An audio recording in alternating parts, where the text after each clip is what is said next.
Bonjour Jean-Louis Garcia. Bonjour. Alors vous êtes un habitué de Mayotte, vous revenez et puis vous allez encore revenir dans pas très longtemps. Mais en même temps, la Page devient une fédération importante sur notre département. Si je ne me trompe pas, vous comptez aujourd'hui 12 établissements installés sur le département. Oui, 12 établissements, services, dispositifs pour accompagner des enfants et accompagner des adultes, quel que soit leur handicap. Alors, quand vous dites accompagner, ça veut dire quoi, accompagner? Accompagner, ça veut dire, c'est prendre par la main, avec l'intention un jour de leur lâcher la main. C'est-à-dire, on va vers l'émancipation de ces personnes. Accompagner, ça va être avec des établissements, un institut médico-éducatif, où des enfants viennent passer la journée avec des enseignants, avec des éducateurs, avec des personnes qui travaillent avec elles pour les conduire vers leur autonomie. C'est aussi par rapport à des enfants autistes, être avec eux dans une école ordinaire. C'est ce que nous faisons classique, ce que nous faisons à Bandrélé, et où il y a un enseignant et puis des personnels de chez nous, du médico-social, qui accompagnent 7 jeunes enfants autistes. Et on se rend compte qu'en quelques mois, avec un accompagnement renforcé, avec du personnel avec eux, ils grandissent, ils évoluent et ils changent très très vite. En quelques mois, entre la rentrée et aujourd'hui, ce ne sont plus les mêmes enfants. Et puis les adultes. Les adultes se posaient la question de beaucoup au motif du handicap, sont au chômage, sont sans solution.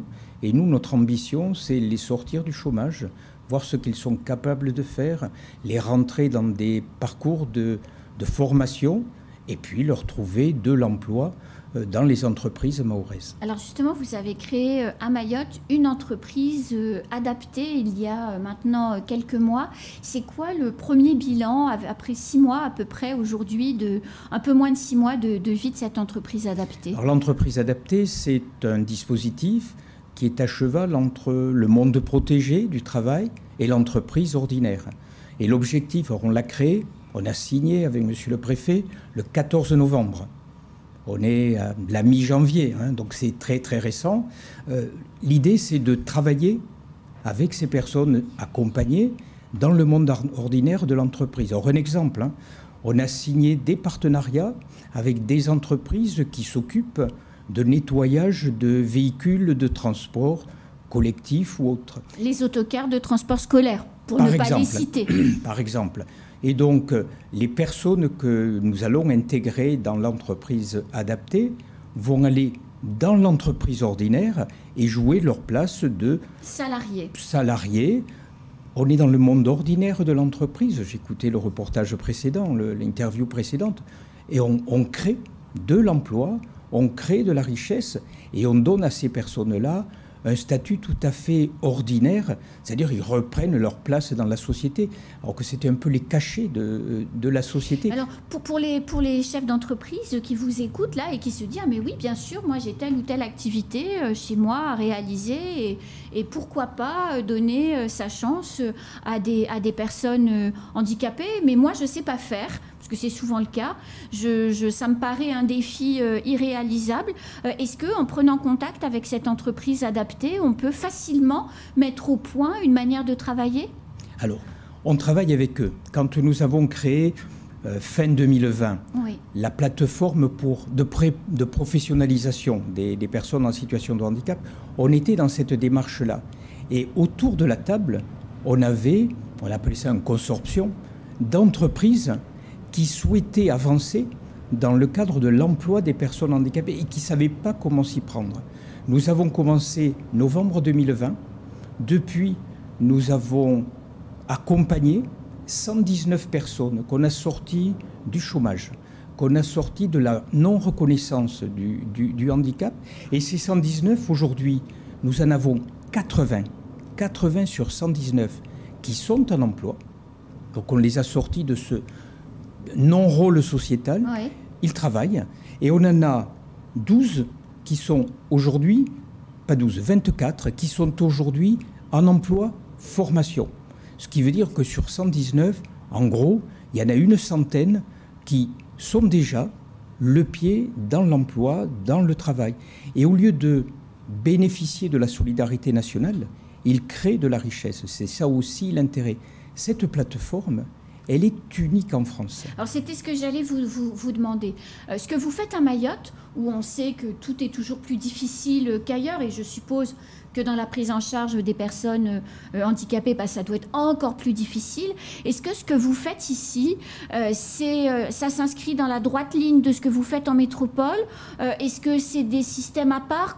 Comment on se positionne Mayotte par rapport au reste de la France? Alors moi j'ai envie de dire, oui, c'est difficile.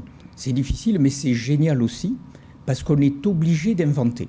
On ne peut pas avoir l'idée de dire ça fonctionne bien en métropole, on va l'installer ici. D'abord parce qu'il faut aller vite.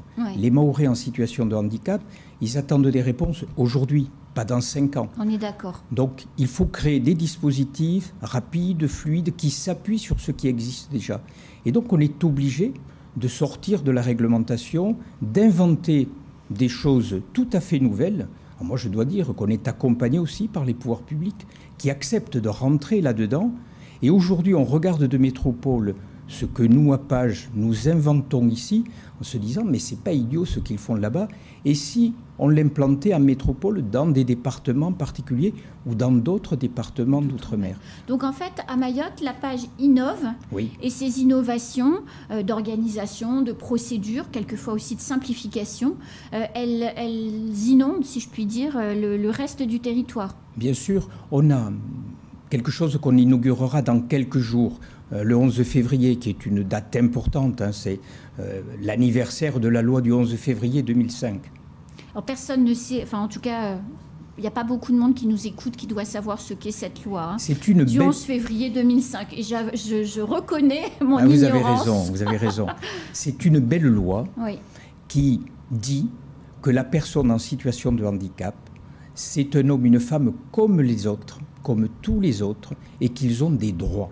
C'est ça qui est important dans cette loi, c'est pour ça qu'on la met toujours en avant. Et donc, il y a un anniversaire, la ministre a demandé que dans tous les départements, on fasse des choses qui montrent ce qu'on peut inventer ou créer dans les départements. Et ici, les pouvoirs publics ont dit, on va inaugurer cette plateforme Entraide Autonomie. L'idée, c'est d'avoir des professionnels de la Page qui sont en capacité de repérer des personnes en situation de handicap qui n'ont pas de solution, des personnes âgées dépendantes qui n'ont pas de solution, les aider à trouver des solutions et créer un observatoire des besoins. Parce que si on veut faire de la programmation, si on veut impulser de nouvelles réponses, il faut qu'on soit capable de dire voilà ce qu'il manque, voilà ce dont on a besoin. Et ça, c'est génial de pouvoir l'impulser, ça n'existe nulle part ailleurs. Puis ensuite, si ça fonctionne bien, on le poussera, les pouvoirs publics le pousseront, j'espère, dans d'autres départements de France. Alors ici, à Mayotte, pour que celles et ceux qui nous écoutent et qui ne le sauraient pas, vous estimez le nombre d'adultes et d'enfants en situation de handicap à peu près combien? Ça, c'est une question sans réponse aujourd'hui. Oui. Aujourd'hui, il y a une maison départementale des personnes handicapées. Il faut déjà convaincre la MDPH, oui. Il faut déjà convaincre les personnes en situation de handicap qu'il y a des choses possibles pour elles et que ce n'est pas une fatalité d'être en situation de handicap. Donc déjà les faire cette démarche. La MDPH, je sais qu'elle va le faire, doit aller sur le terrain pour se rapprocher des personnes. Venir à Mamoudzou, c'est pas si simple que ça. Il y a déjà un site à Dembéni maintenant, depuis crois, septembre ou octobre. Voilà, on est en train d'aller sur le terrain pour faciliter les choses. Et nous avons aussi ce travail, d'où l'intérêt de cet observatoire des besoins. C'est en entendant les personnes mesurer. Elles sont recensées, elles ont établi un dossier. Est-ce que ces choses-là ont été faites? Nous pouvons les aider. C'est acquérir son droit. Alors, qui vous finance en fait? Parce qu'à vous écouter, vous faites plein de choses et c'est vrai que notamment la prise en charge des enfants autistes, le recteur à l'époque s'en est beaucoup félicité, mais tout ça, ça coûte beaucoup d'argent. Qui finance les activités de la Page? Alors, sur nos activités à nous, nous avons 2 financeurs. L'État, par le biais de l'Agence régionale de santé, et puis le département. Quand on va créer le 11 février la plateforme, c'est à l'initiative de l'Agence régionale de santé que ça part. Nous avons des idées de création d'autres choses. On pense qu'une des questions pour qu'un adulte puisse travailler, c'est qu'il ait un lieu où vivre. Et s'il est jeune et qu'on regarde la réalité de Mayotte, il n'y a pas de foyer de jeunes travailleurs. Donc nous avons cette idée. Je suis allé au département avant-hier soir et on avance sur le sujet de voir comment on pourrait créer à Mayotte un foyer de jeunes travailleurs pour tous les jeunes travailleurs, handicap ou pas handicap. Et nous porterions l'idée qu'il faut absolument qu'il y ait des jeunes travailleurs en situation de handicap. Donc là, le département, l'ARS, tous ces financeurs, c'est comme ça que nous fonctionnons. C'est de l'argent public. Nous relevons de l'économie sociale et solidaire, c'est-à-dire que quand nous avons des excédents, ce qui arrive, on le reverse dans la machine. On n'a pas d'actionnaire à rémunérer. Donc c'est cette éthique-là que nous accompagnons. Et je vous dis, c'est génial de venir ici à Mayotte parce qu'il faut inventer, il faut innover, et ça c'est extraordinaire. Il y a combien de salariés à Page, à Mayotte? Aujourd'hui, nous avons 80 salariés. Donc on devient une entreprise qui commence à compter. Oui. Et comme on a quelques projets qui vont avancer par rapport à l'entreprise adaptée, nous sommes dans les recrutements. La plateforme qu'on va inaugurer le 11 février, nous sommes aussi dans les recrutements. Moi, j'ai envie de dire qu'à la fin de l'année 2023, on aura largement dépassé les 100 collaborateurs à Mayotte. Et les collaborateurs de la Page sont plutôt des personnels mahorais ou des personnels métropolitains? Alors nous avons une ambition, c'est de faire travailler des Mahorais. Et on se pose aussi la question de la formation. C'était la question que j'allais vous poser derrière, parce que le champ du médico-social recrute, il y a de gros besoins, mais est-ce qu'il y a suffisamment de professionnels diplômés pour embrasser les carrières et œuvrer? Aujourd'hui, non. Oui. Aujourd'hui, non. Donc on est dans une espèce de combat pour arriver à retrouver des personnes qui ont l'envie, les potentiels, les compétences et les aider. Donc avec le recteur précédent, je rencontre le nouveau la semaine prochaine, on est parti sur l'idée de les jeunes Mahorais qui sortent, qui ont le bac, on peut leur ouvrir des perspectives, leur montrer que le médico-social, ce sont des emplois pérennes, oui, non délocalisables.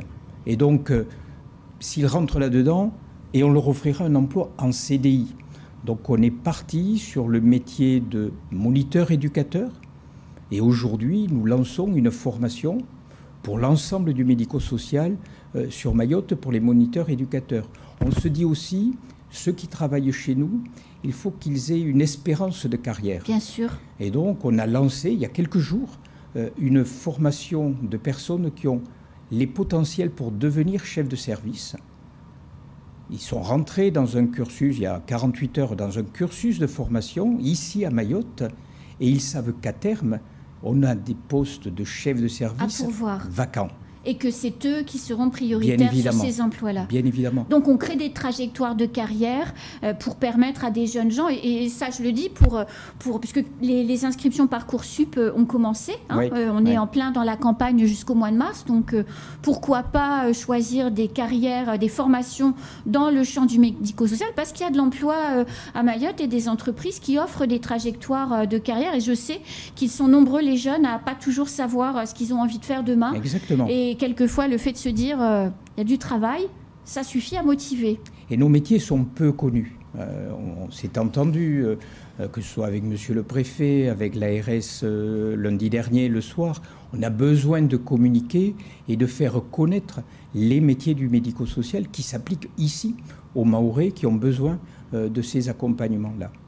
Merci beaucoup Jean-Louis Garcia.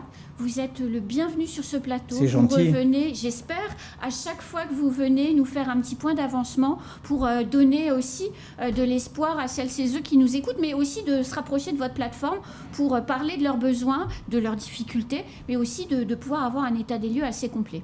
Merci à vous. Au 11 février. Au 11 février. C'est la fin de ce temps de parole. Tout de suite, à suite de nos programmes.